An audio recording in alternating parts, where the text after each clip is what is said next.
Why is it that some sleep dentists can close 10, 15, 20 cases a month when in your case, you're lucky if you're closing one case a quarter? What's the difference? Okay. Is it just time?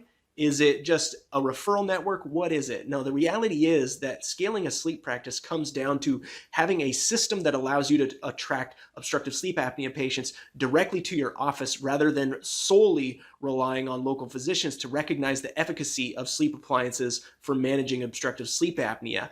Now, if you don't have any kind of system in place, what we do is we actually have a done for you system that we implement in a matter of days. And it can have those obstructive sleep apnea patients reaching out to your office, on average 60 to 100 patients a month reaching out to you on a shoestring ad budget for you to inquire with, move forward in the treatment process, and close.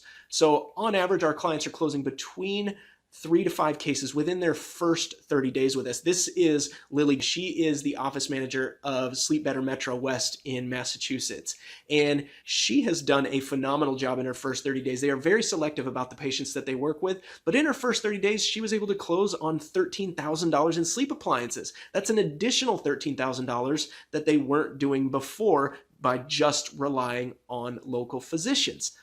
So I can't explain everything about this system. I don't have the time to go over that in this video. So if you click the button somewhere around here, you can provide your contact details and we'll send you a training that we put together that walks you step by step exactly what you need to do to start implementing the things necessary to scale your sleep practice so that you're not relying 100% on local physicians. That's always going to be a hurdle.